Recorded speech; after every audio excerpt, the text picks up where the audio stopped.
Welcome to Youth Unmuted, the podcast for youth by youth. My name is Kavya, and I'm the VP of fundraising for Step Up.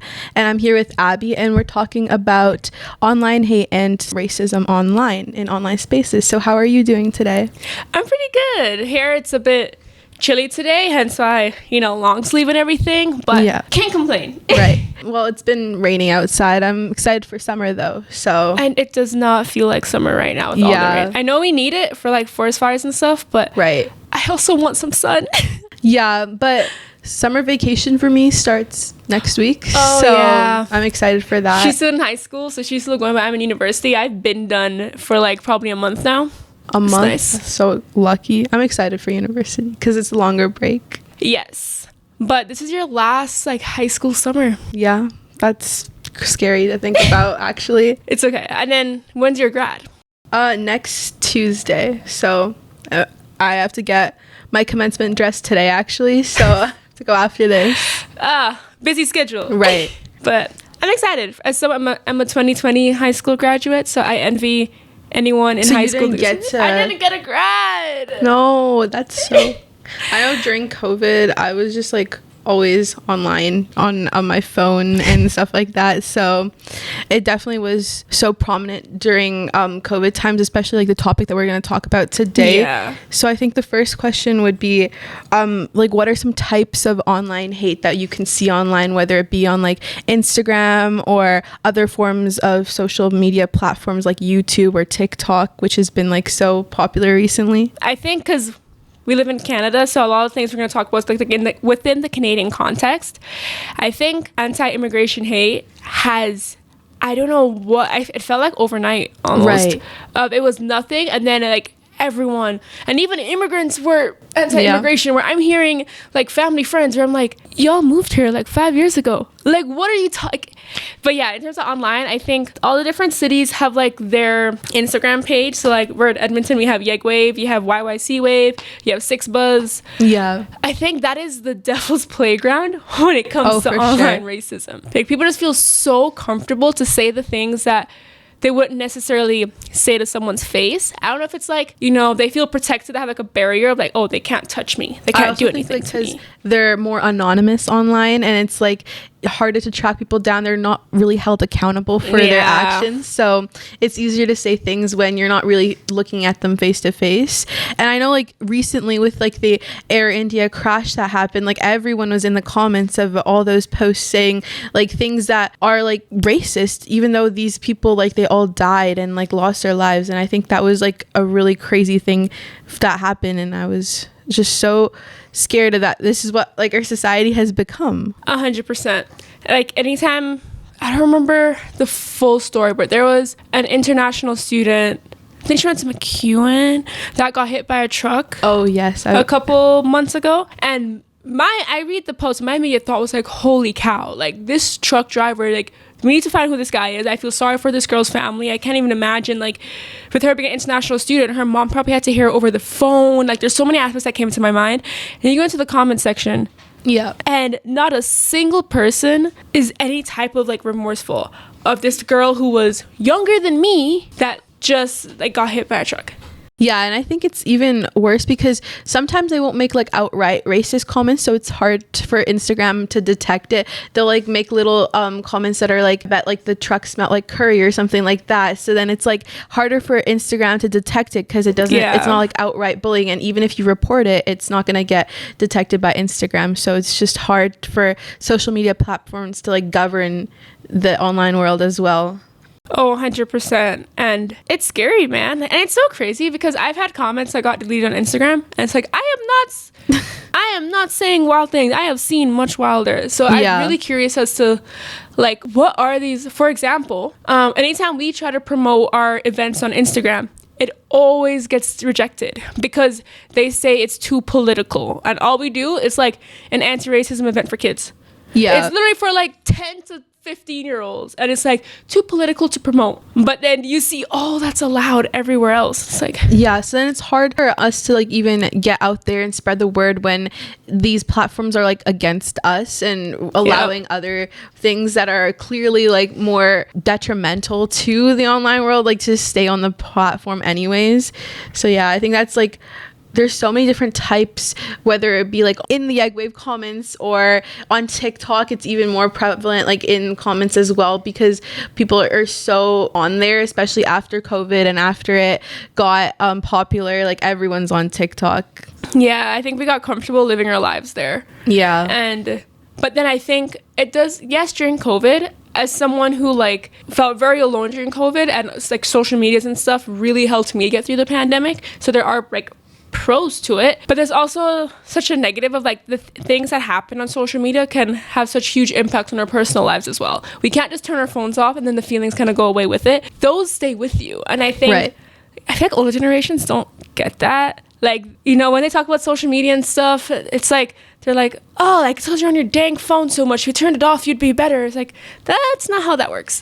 Yeah, and I think a big part of like since everyone's on social media so much, it's easier to build like echo chambers and like have like your feed curated to you. So then once you start interacting with posts that are like even a little bit racist or have a little bit of derogatory comments, you're just going to see them more and more, and you're going to think that's so normalized, and you're not going to really be able to get out of that. So then you just think that's just how everyone acts, and that's just how reality is, and you start to think that that's okay to be like that. Yep. But that ties into a conversation I have with kids at my job a lot.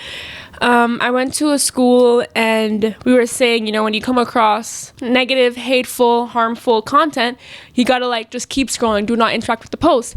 And the kid was Palestinian, and he was like, but no, like I need to see what they say in the end. Like they're talking about my people. Like I need to see, like I just want to know like what he thinks about us. And I'm like, I know, like honestly, I get it. Like I go through rabbit holes way too often. But I'm explaining of like, you're in like grade 6. You do not need to know what these grown people think about you and your culture. And also, that's going to keep showing more and more. The more you engage, the more videos you watch all the way through, the longer you spend scrolling through the comment section, like you're going to see more and more of that content. Yeah. And also, I think since like especially the kids that you work with, they're so young and impressionable, it's hard to see these comments and like not take it personally or not let it affect your mental health and stuff like that. So I think it's really important, especially I think increasingly we see like more kids on these platforms. It's so hard to make sure that they don't get hurt by what people are saying. 100%. And I think there's a privilege in this conversation we don't talk about of, I think it's a lot easier for a white kid to kind of see this and turn the phone off and kind of go about their day. Like it's so hard for me to tell racialized kids like, do not look at the content. I know they're talking about how Black Lives Matter is so bad, and I know you want to see, but don't look at it. I know they're talking about the wars happening in Palestine, you want to see, but do not look at it. But it's because honestly, I get it too. Like like I said, I go through those rabbit holes, especially like with the protests happening in the States right now, with everything that's happening in the States right now. And I do catch myself like looking through the comment sections, wanting to see what people say. And sometimes you just have to like, whoa, I've been through this comment section for like 5 minutes now. I think it's time to scroll to the next. So I also am guilty of it, but I also think like as like we can handle it better than these grade 5, grade 6 kids. But they want to, especially at such a young age, like you either were born in your country and left from such a young age, or you were born here and your parents were born in the country. You want to know more about your home country. You want to know what's happening in your home country, especially if you have uncles still living there, cousins, whatever it may be. And that could be the only way you can see what's happening, and I get that. But it's also, we have to be creative in the ways we share that information with these kids. Right. And I know that like with wars happening around the world, like there's so many right now, and as kids it's like scary to watch, especially since I think in Canada most of these kids are like immigrants or first generation or second generation immigrants. As you mentioned, like they definitely have family back home, so it's like hard for them to like stay away from these types of things, even if it's just on the news. Even like it's hard to look at what's happening on the news and then not being able to even like interact with posts online. It's like kind of hard for them to really gauge what's happening in a way that's accessible for them. So and like there was one kid that I was given this whole spiel like, oh, you know, keep scrolling, like report the post, and he was like, but miss, like, I watched a post to make sure it's not my cousin, it's not my uncle. And what am I to say to that, you know? Because he was also Palestinian. And, like, we don't understand that, like, yes, though, there's a huge burden on adults with this, but there's even a bigger burden with kids. And I feel like that's, like, depending on the parent of how to even have that conversation and deal with that. But I was like, man, you know, that's, like, a privilege I have of, like, that's not a direction I thought that conversation was going to go, because that's not my lived experience. And it kind of was like, oh shoot, man, I'm so sorry, dude. Like, I think it's crazy to like, people live such different lives, and it's like, I think a kid probably wouldn't be able to have like the same like support system, even like with their own like mental health, to like be like, oh, like if they see if it does turn out to be like their uncle or their a kid's not like, ready to see that. That's crazy. And this is a way that they find out. I think that's like even crazier that this is happening in our world right now and we're letting it happen. Yeah, I think especially with the younger kids, a sense of like, hey, don't worry, bud, like, I got it. I will look at, like, if I was a parent, like, I will look at this, I will keep up with the news and stuff, and I will relay to you information, because obviously the kid's gonna still be curious, still want to know what's happening day to day. I will relay that information to you. I don't think young kids should be seeing the hate or the wars or whatever it may be. Oh, for sure. I guess, what ways can youth like protect their mental health on these platforms, do you think? I think something that helped me a lot, because I was in high school when the pandemic started. That was the peak of the BLM movement. And in Canada, there was a lot of talk of like, oh, like very much against George Floyd, against Breonna Taylor, even though, yeah, it was a lot. People think like America like had a bad idea of it, but Canadians have their own opinions as well. And it was getting a lot for me. And what helped me is I started following those, I followed like BLM Canada. Yeah. I followed a lot of like Black Lives Matter educational accounts, because I was like, I know this is bad and I'm seeing the hate, but I want to be prepared. If I have to clock someone, I'm going to come with stats. I want to have it all in here. Or if I'm in this conversation, I'm like, actually, did you know this is actually what happened? And this is the history of this. Yeah. So I think matching the bad with some good educational content, getting to the truth of the matter, getting to the statistics that, you know, really show what we're trying to say, I think that could be really like erasing those negative contents. And I also think just like boundaries with it. Right. Like, I think I know I'm going to be a strict mom, because like if I have a young kid, best believe there's going to be a time boundary on your phone. Oh, like the screen time. The screen time. You hit that hours, phone's shut off. Whoopsies. Yeah. Not my problem. Especially as like a young kid, like I don't really know. It's not even like healthy for them to spend that much time on social media, like with their eyes even. And it's just crazy that everywhere you turn now, like there's technology everywhere, so it's kind of hard for you to even like govern that, I guess, or like protect them from that. But you know, you can try in little ways, like as much as you can do. And I think boundaries are important, because it's really important to take like breaks from social media and to let yourself like do other things, because if you stay on there for so long, you think like this is the real world, and like that's just how it works. And when you like take a step back and I guess go reconnect with nature, or like whatever else, like hang out with your friends or do more things in real life, like I think that's a really important for your mental health, and also to make so you know that that's not the only like world that we live in. Like there are other people who think differently as well. Yeah, I think we got to create space for kids to be kids. Yeah. Like I had a phone, because I grew up in Jamaica, and I had a phone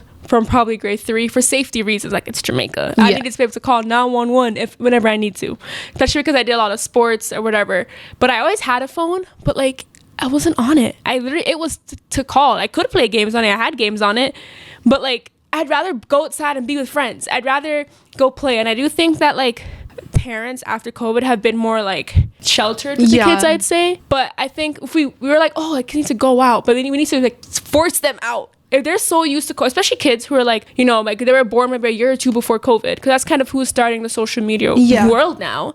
Like they got so used to not seeing people, to doing school from home, and that's what's comfortable to them now. So like, we gotta like boot them out a little bit so they can get comfortable with just go playing with their neighbor. Right. I think that parents are so much more willing to just give their kids just their phone or iPad to keep them entertained instead of making them go outside and play with their friends or putting them in like summer camps over the summer or things like that. So I think it's just become, and the kid, they're more addicted to their phones and iPads because of it. Bro, kids have it so easy now. I remember going to family functions and events, and those hours go by so slow. You're dreading it, and you're talking to the aunties and the uncles that are like, oh, I've known you since you were this young. Now kids at like family functions, they're just on their phones.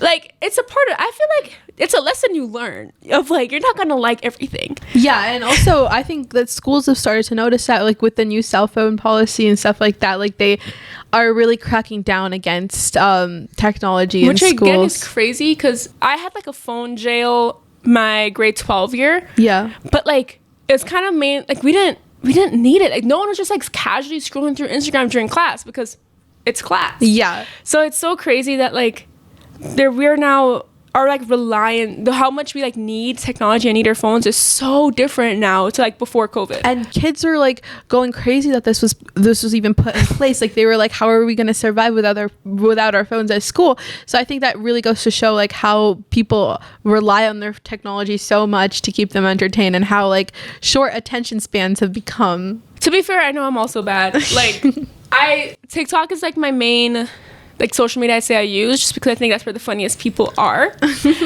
But yeah, try and get me to watch, if it's a good movie I'll watch it, but it does affect attention span for sure. Oh, for sure. I can't even watch movies anymore. Like I can't even remember the last time I sat down and watched like a full movie. Like sometimes I'll take breaks in the middle because I can't. Little TikTok break. Yeah, like I can't watch the full like 2 hours or 2.5 hour long movies. It's really hard to sit down and do that now. Yeah, but like at least we're like aware of this, you know. We're like, because we are aware, like, I've tried consciously to like make decisions to kind of counter it. For example, I'm trying so hard to like not fall asleep to TikTok now, which I know is like really, really bad.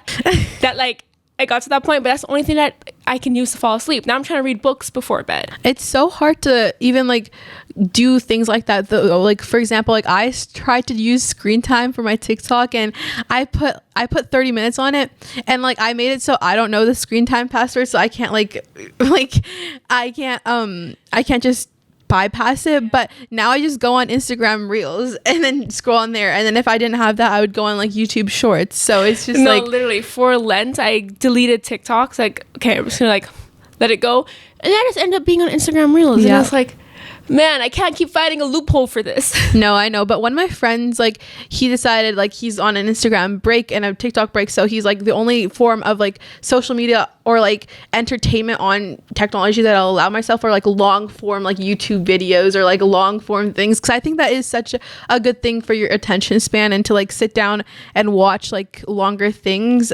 And I think longer things are more educational. You learn, for sure. You learn something from and longer TikTok things. Is definitely just like, it tries to give you like the big like headlines like within the first 2 seconds to hook you, and it's just with a 30-second video you can't really relay that much information anyways. So yeah, and I think we need to realize that when we're seeing the. Because, for example, I think Yegwave, like, they word it in a way to get the racists out. But your 3-word or 4-word, like, phrase, you're not getting the full story there. They purposely word this thing for you to be like, these dang immigrants, they're at it again. Because then when you comment on their post, like, it boosts their like platform, and that's what they want you to do, and then that's what people are falling into that trap and doing. Literally, because I know for a fact you did not see this post, then go to like CTV News to find the full article. No, you didn't. You saw the one sentence and the one picture, and you went immediately to the comment section and just spew hate. Right. And I think I don't even know like how Instagram or Facebook or other platforms could moderate this though. Like I think it's like hard for sure, even on their part, to moderate. And I don't know how people could stand up to hate or even educate these people, because oftentimes they aren't willing to listen. Oh yeah. Like I have a bad habit of being a comment section warrior. Yeah. Which I'll never suggest someone to do that, because oftentimes if people are commenting, like you said, they don't care. They're not going to change. But sometimes I'm like, maybe this one will change. This one will be the one to change. And like, I try my best, and I'm like, hey, like, actually, that's not the full story to this. Like, I kind of looked further and da-da-da-da-da.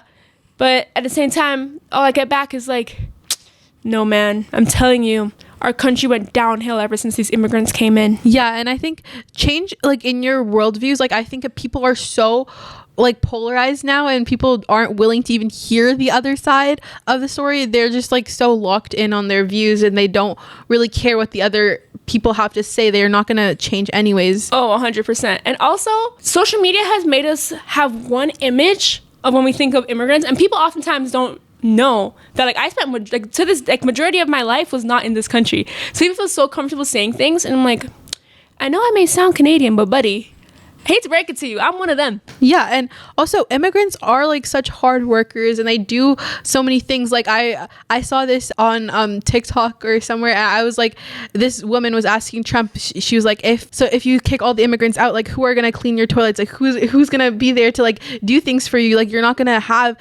like, the country's gonna fall apart. Like, and it is falling apart. Farmers don't have people working their farms in the States right now. Yeah, because people don't realize, like, how much they do until they're gone. But the thing is, the difference, as racialized people, and as someone who I watched my parents go through, you know, starting from scratch, coming here and stuff, the difference is, racialized people, they'll come here and they'll start off mopping floors, doing whatever it may be, but because we're such hard workers, we will climb up those ranks so quick. Like, my dad came here working at a Jamaican restaurant, doing like the security cameras and like mopping floors for them and stuff. And now he has his big job at like this construction company, like IT.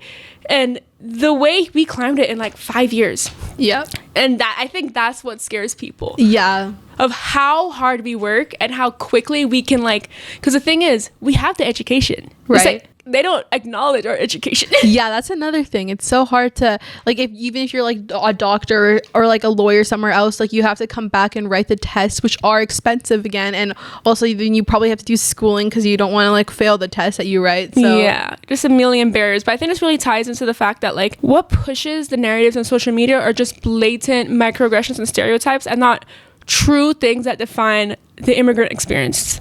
Yeah, so I think that since stereotypes are just so easy to like put people in boxes and just like label them, and it's like, for example, like Asians are all smart, or like women are all bad drivers. Like, I just think it's just like people just think of these things rather than like actually get to know the person, or they won't even hear them out. And I think it's another thing, like, people are just so locked in on like their worldview, and they don't really care to see what people have to say anymore. Yeah, and I think kind of going back to like how to counter it, I think being so blatantly proud of who you are.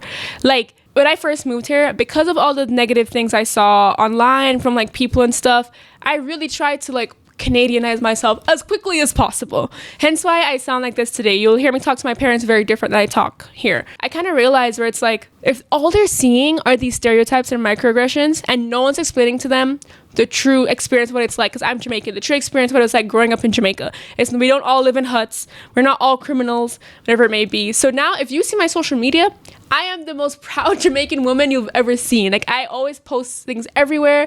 Like, I have the conversations, and even though a lot of my posts are in patois where maybe you may not understand it, you'll get the gist of it. You'll get something out of it. And I'm trying, it's for me to like have confidence within my culture and like my heritage, but also I'm trying to slowly break some of those misconceptions that people have. And just to like redirect the conversation a little bit on like youth and like how they deal with these situations, I guess, how do you think like people, like youth, could deal with like peer pressure from their friends or in these online spaces? Like, how can they speak up when they're scared to speak up, and how do they just like not stay like a bystander, I guess? Yeah, the first thing I will say is that if your friend is truly your friend, they would want to support you in whatever situation that may be.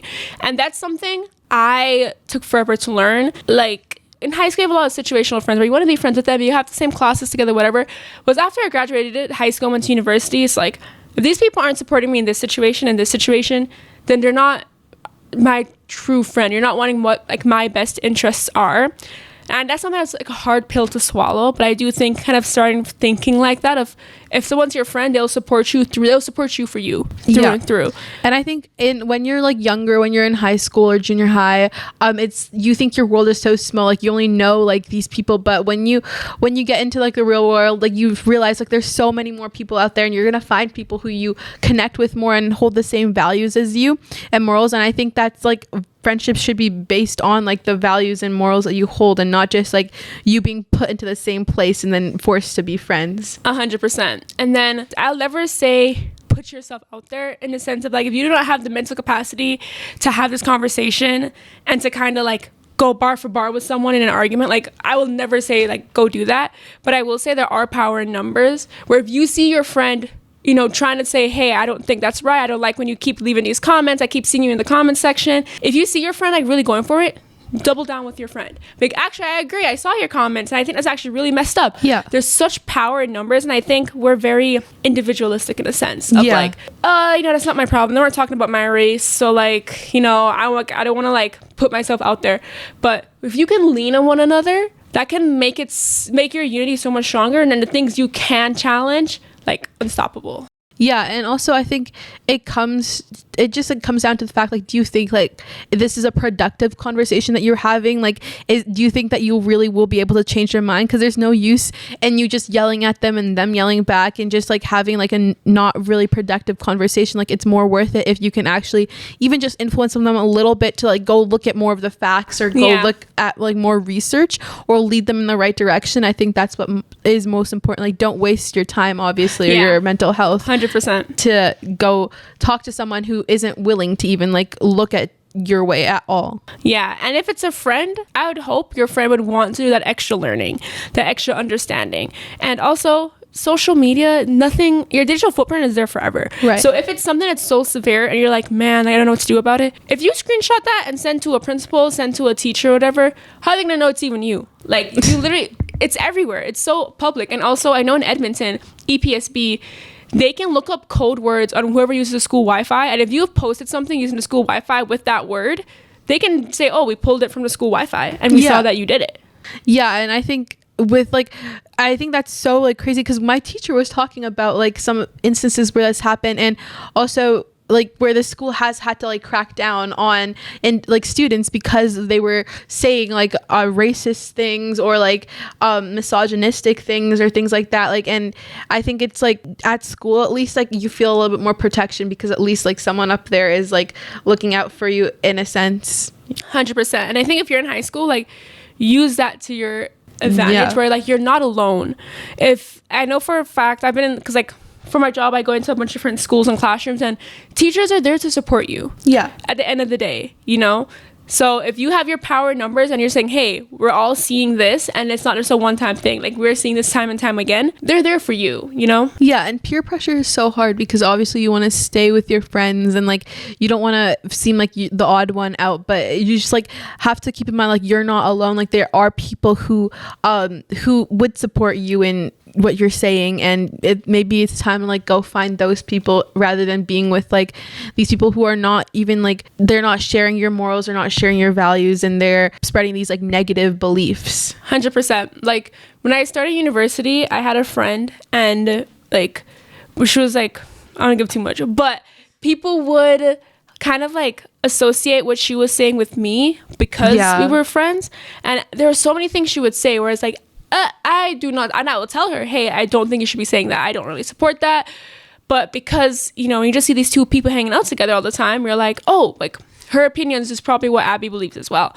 And that was my wake-up call of like, wow, I do not want to be defined by something that I don't believe in, something I didn't even say. Yeah. So I think that was my wake-up call of like, you know, they'd say birds of a feather flock together. So that's what people think. I need to make sure I'm surrounding myself with like-minded people. Yeah, for sure. And I've definitely had like my fair share of experiences with like racist friends. And I think it's even more crazy because it's like, why would you be friends with me? Like an immigrant person, a brown girl, like why would you be friends with me if you're like racist? But she will make like blatantly like racist remarks about other people, and it's like, do I really want to be associated with someone who says these things? And do you think like she says these things about me behind my back? So it's just like hard. And Also, I just wanted to go into like the challenges of reporting these like things online. Like, for example, like you talked about like the school aspect, like if you like maybe send them a screenshot or something like that, like do you think like Instagram definitely has ways to report things like that as well? Like if, for example, if you go to like a comment and then you tap it, but what are like some challenges of reporting, and do you think like that platforms can do better in that aspect? I do think platforms can 100% do better, because I think racism is getting creative. Yeah. Like, you can report things if it has a racial slur in it, if it, you know, has a whole bunch of swears in it. But yeah, like, that's not the comments we're seeing anymore. People are not just like saying the N-word. People are being so creative in the ways they're going to be saying something similar to the N-word. So I think our times are changing in terms of like the things that people are saying. And I think the policies social media platforms have should be evolving with it. Yeah, for sure. And I think that like youth definitely have to play a part in that, because I feel like they probably know better like what these means, because I feel like when you're like an adult, when you're like older, like they don't really get the lingo that youth use, like even like the small acronyms, like they don't really get it. So then when they see these things, they don't really think, they don't think that's the N-word, or that's derogatory to a certain group of people. They just think, that they're just saying literally what's written down. 100%. And I think as an immigrant, those are conversations we have to have with our parents as well. Because, for example, the like indigenous history, my parents moved here when they were like 30 something, 40. Yeah. So they did not learn it in schools. All they knew is what they heard coworkers say. I learned it in schools. So, you know, as immigrants, I think it's a lot on immigrant children, but like if you love your parents, you want them to know better and do better. No, for sure. So I've had to bring those conversations home of like, hey, actually, like this is the actual history of indigenous communities in Canada and stuff like that. And it's not even like just with like indigenous communities. Like I feel like when your parents are like back home, like I think they're very like they only spend time with people who look like them, like because Canada is has such diverse voices, and so there's not really like another country like Canada that exists. Like I think we're so multicultural, and so I think that it's really important for if you immigrate here to like realize that and to start to educate yourself as well. And I think a lot of that responsibility like lies on immigrant children. So 100%. It also ties into, you like to think like, oh, like when we're talking about racism stuff, we're talking about like, you know, white people, but there's so much racism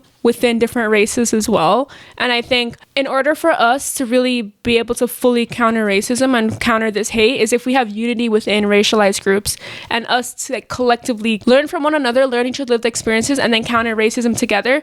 Because if we're tearing each other apart, how are we going to like counter the full like struggle of racism? If we're both fighting each other as different racialized groups, where are we going to go? We can't climb from this. We can't grow from this. Yeah, and I think that's where it comes from. Like it's important to stick together and to, as you said, there's like power in numbers. Like we have to make sure that our voices are heard, because whether it's like hate against like the brown community or other communities, like it's still hate, and it's gonna pass. Like for example, like the BLM movement in the US is such a big thing, but I think in Canada it's like a lot of brown hate and anti-immigration hate. So it's just like everywhere will have their views about certain people, but at the end of the day it's all just like racism, and it's important to be like a community to combat it. Yeah, and tying into that, I saw a TikTok like a year ago of a black guy from I think Ontario, and he was like, man, black people, how do y'all feel? Finally the hate's no longer us, it's now brown people.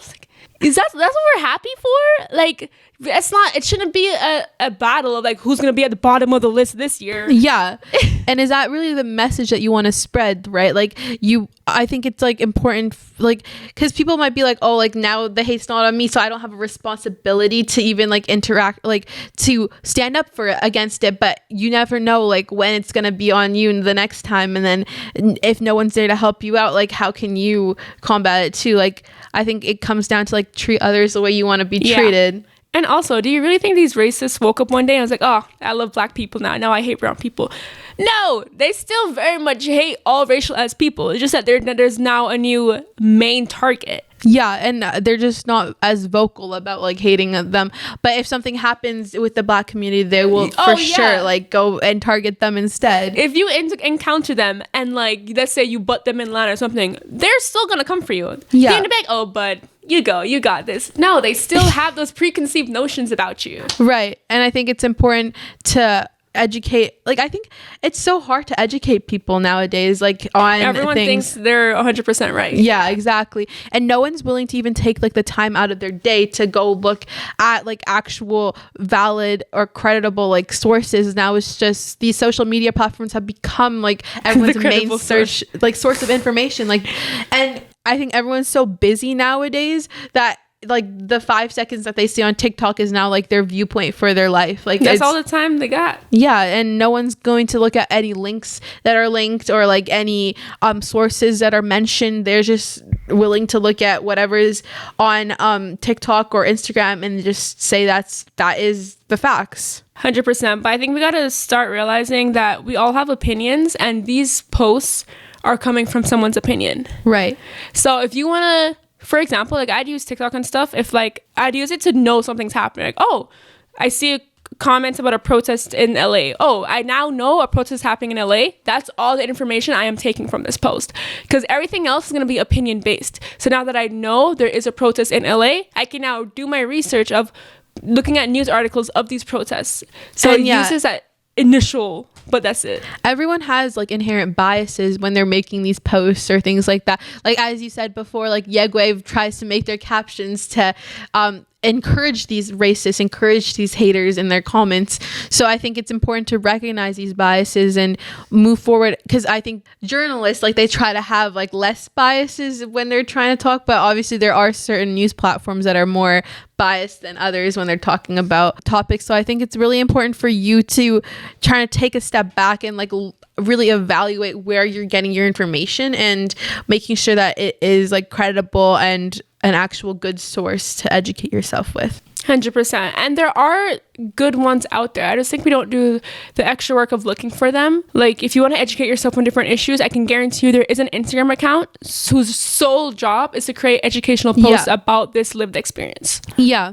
And I think that like it's important for you, like, I think definitely the responsibility falls on people to do it, like this, like regular people to do it, but also I think news platforms also have to start to be a little like adapt to the new world of social media. And I think we've definitely noticed like more platform, like social media platforms gaining like news outlets and stuff like that. Like a lot of news outlets will use that. And I think it definitely is like a way that people are adapting. Yeah, but I think we got to adapt with it. Like, I do see news channels on like TikTok and stuff, but they don't have a lot of followers. Yeah. So people will still rather follow the one person that's just like going on their spiels in their car than the news station. So I really do think we need to pivot of like, if these news stations are trying to pivot with us and for us, we also need to like acknowledge that and interact with that. Yeah, for sure. Thank you guys so much for tuning into our podcast.